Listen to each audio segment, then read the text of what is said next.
L'Allemagne sera-t-elle bientôt dirigée par une chancelière écologiste? À 4 mois des élections fédérales allemandes, le bouleversement du paysage politique semble plus que probable. Selon un sondage, les Verts seraient en tête devant la CDU d'Angela Merkel. Avec nous pour en parler, Éric-André Martin, bonsoir. Bonsoir. Bienvenue à vous. Vous êtes secrétaire général du comité d'études des relations franco-allemandes à l'Institut français des relations internationales, l'IFRI. Avec nous également, Gilbert Casasus. Merci beaucoup d'être avec nous en direct sur TV5 Monde. Vous êtes professeur à l'Université de Fribourg. On va commencer, messieurs, tout de même, avant de parler des écologistes allemands, les Grünen, comme on les appelle, par cette femme Angela Merkel qui fascine.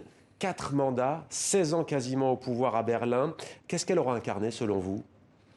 Bien, elle aura incarné une sorte de continuité dans la tranquillité. Elle a été une personnalité rassurante dans une période qui a été quand même traversée par de nombreuses crises, et a commencé par la crise de la zone euro.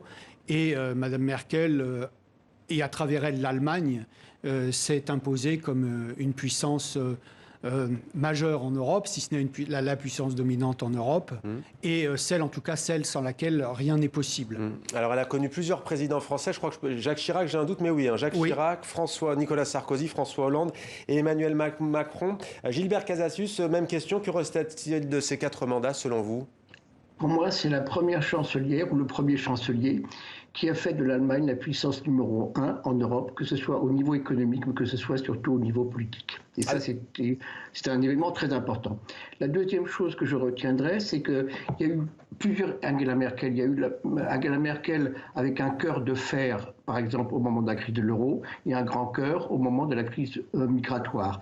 Et puis, ce qu'il ne faut pas oublier, c'est que de 2005 à aujourd'hui, à part l'époque 2009-2013, elle a toujours dû gouverner dans le cadre d'une grande coalition avec le SPD, et qu'elle n'a jamais eu les coudes totalement franches de mener sa politique telle qu'elle l'avait voulu lors de sa campagne de 2005. Alors Gilbert Casasus, vous signez une analyse dans le journal français Le Figaro ce matin. On va y revenir, il est question de politique allemande évidemment. Mais d'abord donc, retour sur ce long parcours d'Angela Merkel.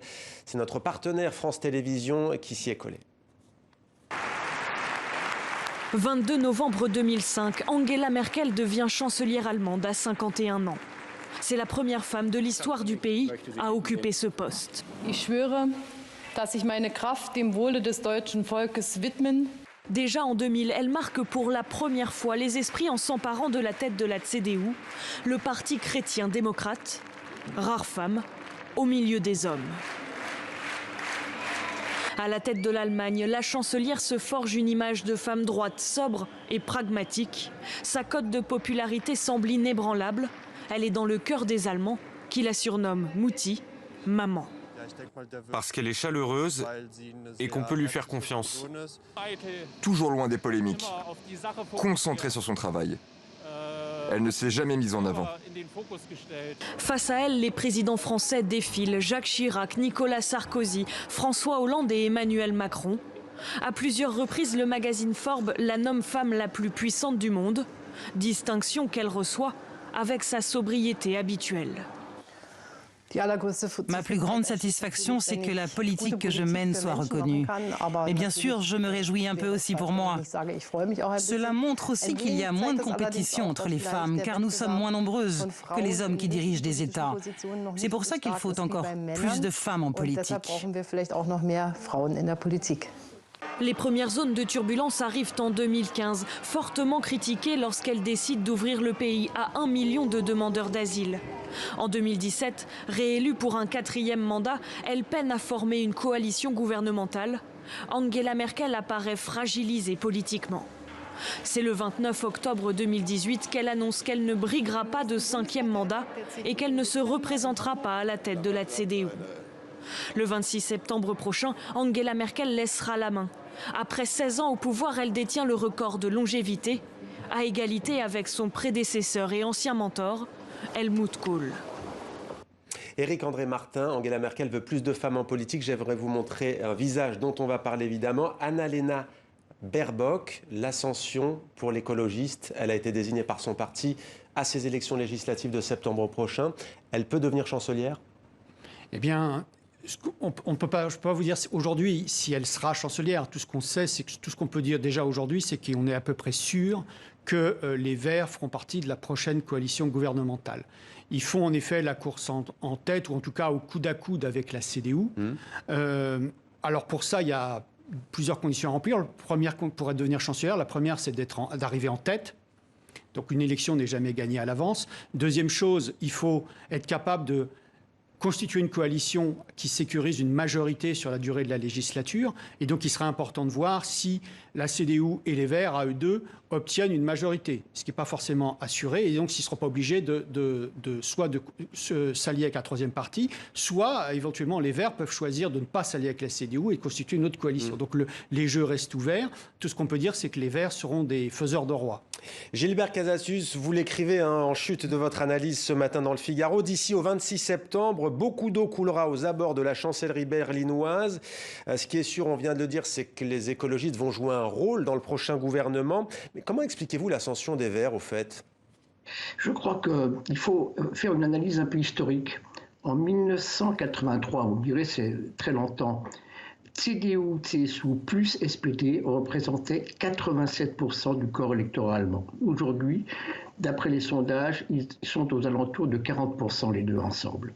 Donc on voit qu'il y a énormément de perte énorme de ce qu'on appelle en allemand les partis populaires, die Volksparteien, et que le système politique allemand, comme c'est le cas dans d'autres pays, notamment en France, connaît une phase d'érosion et qu'il y a l'offre politique est devenue beaucoup plus importante. Au début d'Allemagne, il y avait plus ou moins 3 partis. Aujourd'hui, ils sont 6 au Bundestag. Donc les jeux sont différents. Les jeux de coalition sont beaucoup plus compliqués et qu'il est donc particulièrement difficile de faire des pronostics à court terme quant à savoir si la CDU, les Verts ou un autre parti aura la chance d'avoir le chancelier à partir d'octobre 2021. Mais qu'est-ce que ça changerait pour le couple franco-allemand ?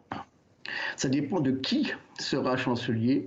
Alors, il est clair et net que Armin Laschet de la CDU, c'est une certaine continuité. C'est aussi cette CDU rhénane qui peut plaire aux Français, mais qui plaît peut-être moins à certains Allemands, notamment aux Allemands de l'Est et aux Bavarois. Ça peut être Annalena Baerbock qui va poser un problème parce qu'elle est absolument opposée à toute forme nucléaire, que ce soit civile ou que ce soit le nucléaire militaire, ce qui posera un problème important pour la France. Ça pourrait même être un autre chancelier, peut-être issu d'un autre parti, du SPD, dans le cadre d'une coalition très compliquée qu'on appelle les coalitions feu tricolore. Mais tout dépend aussi du vote des Français en 2022. Quelques mois plus tard, oui. Oui, parce que si Marine Le Pen devient présidente de la République, eh bien, le couple franco-allemand, il divorcera à une vitesse grand V et ça sera au prix et aux frais des Français, parce que les Allemands ne veulent surtout pas d'avoir Marine Le Pen comme présidente française. Ça, il faut en être totalement conscient. Si les Verts, encore une fois, avec des si on referait le monde, mais tout de même, vous le disiez, on n'imagine pas, par exemple, pas de ministre d'écologie en Allemagne. Est-ce que ça donnerait une impulsion à l'Europe pour décarboner, justement ? Bien sûr, parce que la principale économie européenne serait engagée de manière tout à fait déterminée à une neutralité carbone pour 2045. En même temps, il y a le Green Deal qui a été lancé au niveau européen, donc ça serait une force motrice pour l'ensemble de la transition, je dirais, écologique au niveau européen. Donc ce serait un point de bascule tout à fait central. Mais il y a un point qui me paraît important, c'est le fait que pour faire justice pour mieux expliquer peut-être cette montée des Verts, je suis tout à fait d'accord avec ce qu'a dit M. Casasus, mais il y a un élément très important, c'est le fait que les Verts se sont imposés progressivement comme une force politique responsable à travers des prises de participation dans des gouvernements régionaux, dans des grandes villes, en ayant un rôle au Bundestag. C'est-à-dire que c'est plus une force qui apparaît un peu pour répondre à une forme de désarroi de l'électorat. Ils sont présents, ils dirigent des villes. Ça fait penser à la France. Comparaison n'est pas raison. Est-ce que vous dites que les Français peuvent tirer bénéfice, les écologistes français, Europe Écologie Les Verts, d'une éventuelle accession au pouvoir des écologistes allemands? En tout cas, ça légitimerait leur discours aussi. Donc il faut rappeler, par exemple, à titre de comparaison, le résultat des élections européennes de 2019. On voit bien qu'il y a eu une poussée importante des Verts en Allemagne, mais aussi d'un très bon résultat des écologistes en France. Le problème, c'est qu'on n'est pas dans la même situation, dans la mesure où les Verts sont un parti très implanté avec une histoire et déjà l'exercice du gouvernement dans la coalition avec Gerhard Schröder. Mais en France, on n'a pas une force politique comparable. On l'avait vu avec Dominique Voynet dans la gauche plurielle. Ça ressemble un petit peu au gouvernement Schröder, mais oui, mais moins. Pas avec cette force et cette implantation. Gilbert Casasus, j'aimerais juste vous entendre. En France, il y a des mots très, très virulents, très durs pour certains adversaires d'Europe Écologie Les Verts, pas tous. On entend parler de Khmer vert, d'écologistes pastèques, c'est-à-dire vert à l'extérieur, rouge à l'intérieur. Est-ce que ce débat, il existe en Allemagne ? Beaucoup moins que ce ne fut le cas il y a 40 ans. Au contraire, les Verts se sont terriblement assagis. Alors, d'abord, ils ne gouvernent pas beaucoup de grandes villes. Ni Munich, ni Berlin, ni Hambourg, ni Francfort sont dirigés par des Verts. Ils sont présents dans les grandes villes. Ils sont surtout présents dans 11 Länder sur 16, et notamment dans un Land, c'est le Bade-Württemberg, qui dirige d'abord avec le SPD, puis avec la CDU depuis 2011. Et là, force est de constater que si le Bade-Württemberg était un laboratoire européen de l'écologie, ça se serait. Et ce n'est pas le cas. Il est clair et net que, par exemple, le Bade-Württemberg a des centrales au charbon, qu'il y a des usines automobiles telles que Mercedes qui ne passent pas pour être les maillots jaunes de l'écologie. Merci beaucoup à tous les deux d'avoir répondu à nos questions. Donc, Éric, André, Martin et Gilbert Casasus, merci à vous. On aura l'occasion d'y revenir.